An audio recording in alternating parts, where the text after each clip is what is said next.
বিসমিল্লাহির রহমানির রহিম। প্রিয় উপস্থিত, আজকের এই জনসভায় উপস্থিত মুরব্বীবর্গ, উপস্থিত মা বোনেরা, প্রিয় এলাকাবাসী ভাই বোনেরা এবং উপস্থিত আমার দলীয় নেতা কর্মী ভাইরা, আসসালামু আলাইকুম। কেমন আছেন সবাই? হ্যাঁ, আলহামদুলিল্লাহ। ভালোই থাকতে হবে আমাদেরকে। কেন ভালো থাকতে হবে? কারণ আমরা একটি কথা বলি। কি সেই কথা? করব কাজ জানা আছে, তারপরেটাকে ইয়েস।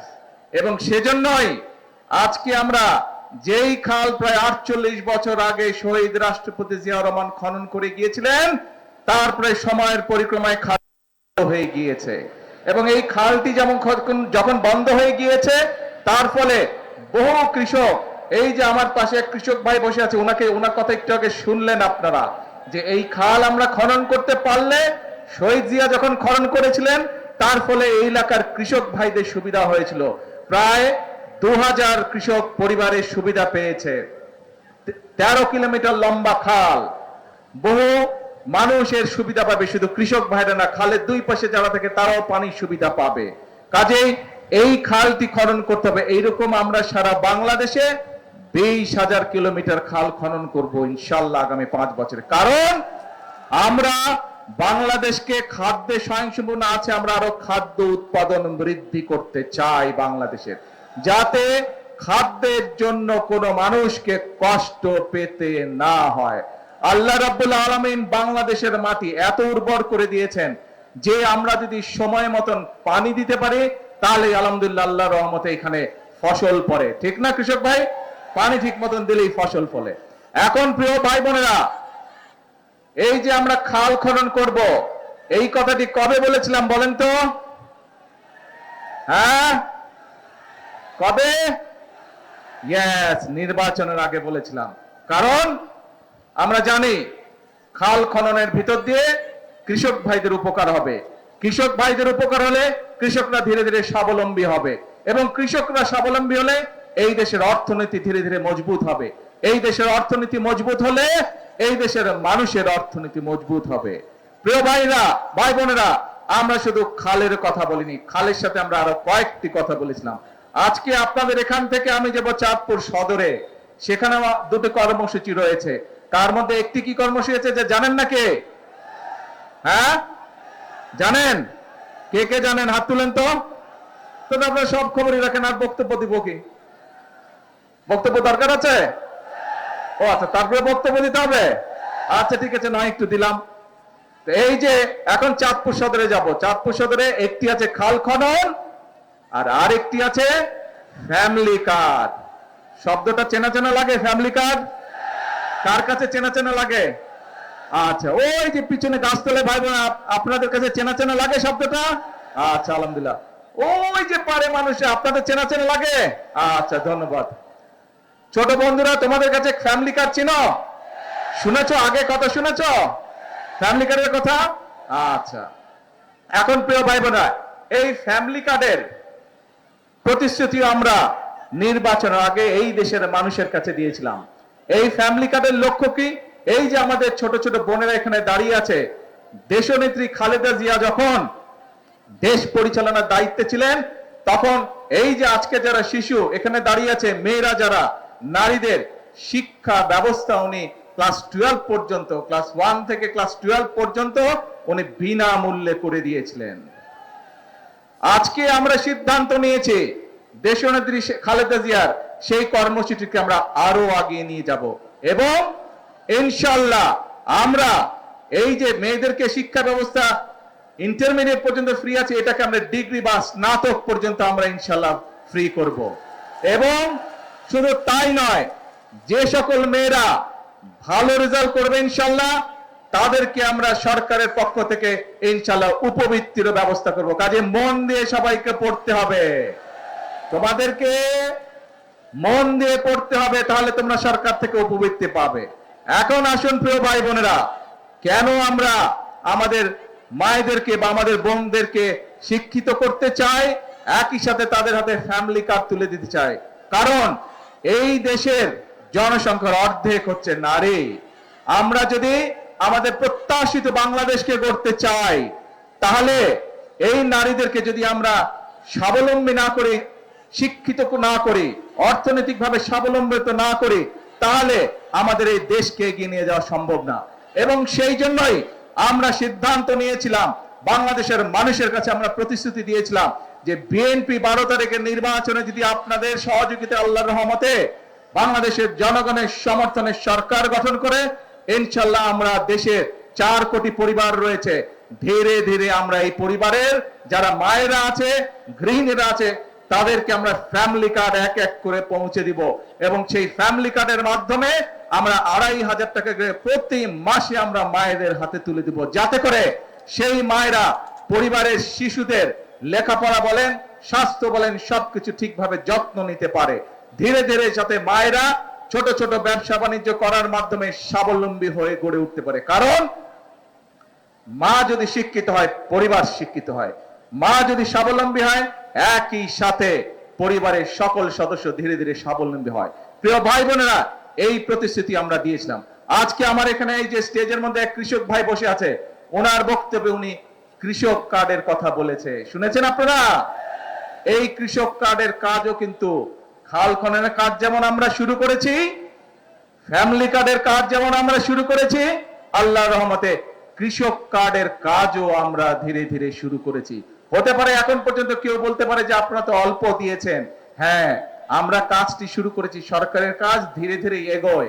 কারণ এই যে সামনে বাজেট আছে, এই বাজেটে আমরা ফ্যামিলি কার্ড এবং কৃষক কার্ডের জন্য অনেক বেশি বরাদ্দ রাখবো।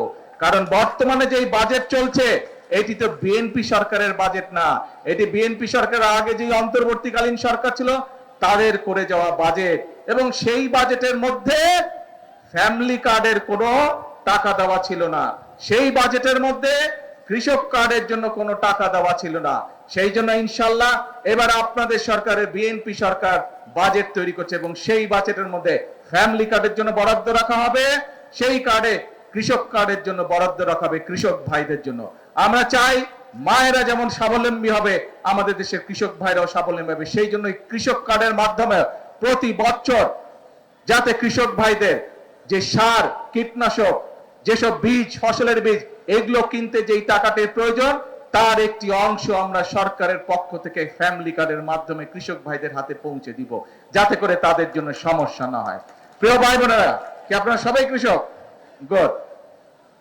প্রিয় ভাই বোনেরা, এখানে টেকনিক্যাল কলেজের কথা বলা হয়েছে। এখানে টেকনিক্যাল কলেজের ডিমান্ড করেছে এমপি সাহেব, করেছে না একটু আগে?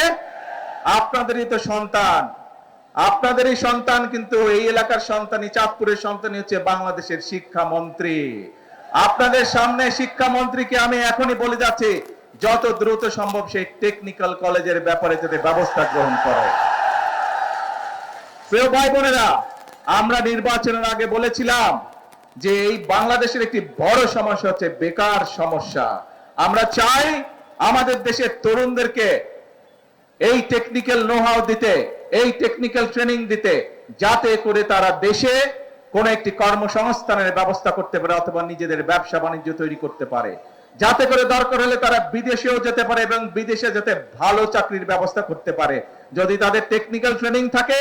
এখন যেরকম অদক্ষ শ্রমিক চায়, আমরা চাই আমাদের শ্রমিকদেরকে দক্ষ করে গড়ে তুলতে, যাতে বিদেশে গিয়ে তারা বেশি ইনকাম করতে পারে, যাতে করে তারা বেশি বৈদেশিক মুদ্রা দেশে পাঠাতে পারে।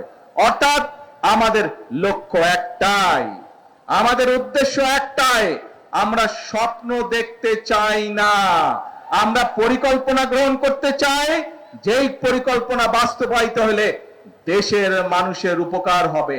আমরা পরিকল্পনা গ্রহণ করতে চাই, যেই পরিকল্পনা বাস্তবায়িত হলে দেশ সামনের দিকে এগিয়ে যাবে। আমরা পরিকল্পনা গ্রহণ করতে চাই, যেই পরিকল্পনা বাস্তবায়িত হলে দেশের মানুষের ভাগ্যের পরিবর্তন হবে। প্রিয় ভাই বোনেরা, এখন প্রিয় ভাই বোনেরা, এই যে কথাগুলো বললাম, এই যে পরিকল্পনার কথা বললাম, এই যে আমার লক্ষ্য উদ্দেশ্য আপনাদের সাথে বললাম, আপনারা কি এর সাথে একমত? কারা কারা একমত? কারা কারা একমত? হ্যাঁ, এদিকে? আচ্ছা, ধন্যবাদ। এবার বলেন তো কারা কারা একমত নন আমার সাথে? কেউ তো হাত তুলে না, তাহলে সবাই একমত? তাহলে এখন কিন্তু কাজ একটাই, কাজ একটাই, এই এলাকার 7টা তাজা প্রাণ ঝরে গিয়েছিল স্বৈরাচার বিরোধী আন্দোলনে। 7টা তাজা প্রাণ কেন ঝরে গিয়েছিল? সেই 7টা তাজা প্রাণ, তাদের দাবি ছিল বাংলাদেশের মানুষের গণতান্ত্রিক অধিকার প্রতিষ্ঠিত করা। তাদের দাবি ছিল এই দেশের মানুষের যে ভোটের অধিকারকে ছিনতাই করা হয়েছিল, সেই ভোটের অধিকারকে পুনঃপ্রতিষ্ঠিত করা। প্রিয় ভাই বোনেরা, বিএনপির 7টা প্রাণ ঝরে গিয়েছে বিগত স্বৈরাচার বিরোধী আন্দোলনে। এইভাবে সারা বাংলাদেশে শুধু বাংলাদেশ জাতীয়তাবাদী দল বিএনপির শত শত নেতাকর্মী তাদের জীবন আত্মহতি দিয়েছেন। শুধু জুলাই আগস্ট মাসে আমাদের সারা বাংলাদেশে প্রায় 450 মতন নেতাকর্মী সেদিন খুন হয়েছিল প্রিয় ভাই বোনেরা, 1.5 মাসের আন্দোলনে। এখন প্রিয় ভাই বোনেরা, এই যে মানুষগুলো তাদের জীবন আত্মহতি দিয়েছে, তাদের এই রক্ত কি আমরা বৃথা যেতে দিতে পারি না। তাদের স্বপ্ন যদি বাস্তবায়ন করতে হয়, তাদের মৃত্যুকে যদি মূল্যায়ন করতে হয়, তাহলে আমাদের সকলকে আজ দেশ গঠন বা রাষ্ট্র পুনর্গঠনের কাজে আমাদেরকে হাত দিতে হবে। যদি আমরা ইনশাআল্লাহ খাল খনন সমাপ্ত করতে পারি, যদি বাংলাদেশের মানুষের ঘরে ঘরে মায়েদের হাতে ফ্যামিলি কার্ড পৌঁছে দিতে পারি, যদি বাংলাদেশের সকল কৃষক ভাইদের হাতে কৃষক কার্ড পৌঁছে দিতে পারি, যদি বাংলাদেশে আমরা বৃক্ষরোপণ অভিযান সেটি যদি আমরা সমাপ্ত করতে পারি, যদি বাংলাদেশের প্রত্যেক জায়গায় যেখানে যেখানে প্রয়োজন আমাদের তরুণ সমাজকে আমরা শিক্ষিত করে, তরুণ সমাজকে আমরা টেকনিক্যাল ট্রেনিং দিয়ে বিদেশে কর্মসংস্থানের জন্য প্রেরণ করতে পারি, দেশে কর্মসংস্থানের ব্যবস্থা করতে পারি, তাহলেই প্রিয় ভাই বোনেরা একমাত্র সেই শহীদদের আত্মত্যাগের মর্যাদা দেওয়া সম্ভব হবে। কাজেই আসুন এই আজকের এই খাল খনন অনুষ্ঠানে, এই যে খাল খনন অভিযান শুরু হলো আজকে, যেই অভিযান 48 বছর আগে শহীদ রাষ্ট্রপতি জিয়াউর রহমান শুরু করে দিয়ে গিয়েছিলেন, সেই খাল খনন এই অনুষ্ঠানে আসুন আমরা সকলে প্রতিজ্ঞা গ্রহণ করি। কি প্রতিজ্ঞা? প্রতিজ্ঞা একটাই, এই দেশকে সামনে এগিয়ে নিয়ে যেতে হবে। কি প্রতিজ্ঞা? প্রতিজ্ঞা একটাই, দেশের মানুষের ভাগ্যের পরিবর্তন করতে হবে। এবং আল্লাহ রাব্বুল আলামিন কোরআন শরীফে বলে দিয়েছেন, যে জাতি নিজেদেরকে সাহায্য করে আমি তাকে সাহায্য করি। প্রিয় ভাই বোনেরা, এই খাল যদি খনন না করি, কৃষক ভাইরা কি পানি পাবে না। কাজে খাল খনন করলে কৃষক ভাইরা পানি পাবে। ঠিক একই ভাবে আমরা যদি কাজ করি, হাতে হাত মিলিয়ে কাজ করি, বাংলাদেশের 20 কোটি মানুষের 40 কোটি হাত, এই 40 কোটি হাত যদি নেমে আসে, এই 40 কোটি হাত যদি একসাথে কাজ করা ধরে, ইনশাআল্লাহ বাংলাদেশকে আমরা পৃথিবীর বুকে একটি মর্যাদাশীল রাষ্ট্রে পরিণত করতে সক্ষম হব। আজকের এই অনুষ্ঠানে, এই খাল কাটা অনুষ্ঠানে আসুন এটাই আমাদের প্রতিজ্ঞা হোক, এটাই আমাদের শপথ হোক যে আমরা করব কাজ সবার আগে, এটি হোক আমাদের প্রতিজ্ঞা। আছেন নাকি আমার সাথে? কারা কারা আছেন আমার সাথে দেশ গড়ার কাজে? আলহামদুলিল্লাহ। প্রিয় ভাই বোনেরা, আসুন আজকে থেকে আমাদের কাজ হবে একটাই, আর একটাই, সেটা হচ্ছে দেশ গঠন, দেশ গড়া, রাষ্ট্র পুনর্গঠন। এটি হোক আমাদের প্রতিজ্ঞা।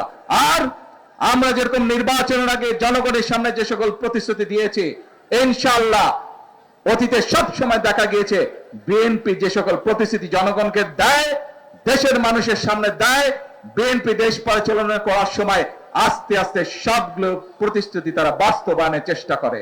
কাজেই আমরা আমাদের প্রতিশ্রুতি বাস্তবায়ন করব। কিন্তু বিএনপির শক্তির উৎস কারা? বিএনপি শক্তির উৎস বাংলাদেশের জনগণ। সেজন্যই আমরা বলি, সেজন্যই আমরা যারা বিএনপি করি, সেজন্যই আমরা যারা শহীদ রাষ্ট্রপতি জিয়াউর রহমানের দল করি, দেশনেত্রী খালেদা জিয়ার নেতৃত্বে আমরা দল করেছি, আমরা সকলে বলি জনগণই হচ্ছে আমাদের সকল রাজনৈতিক ক্ষমতার উৎস। প্রিয় ভাই বোনেরা, আপনাদের শক্তি হচ্ছে আমাদের শক্তি, আপনাদের সমর্থন, আপনারা যতক্ষণ আমাদের পাশে থাকবেন, আপনাদের সমর্থন যতক্ষণ থাকবে, আমাদের দেশ করার কাজ ইনশাআল্লাহ চলতে থাকবে। আল্লাহ হাফেজ। বাংলাদেশ জিন্দাবাদ, বাংলাদেশ জাতীয়তাবাদী দল জিন্দাবাদ। আসসালামু আলাইকুম।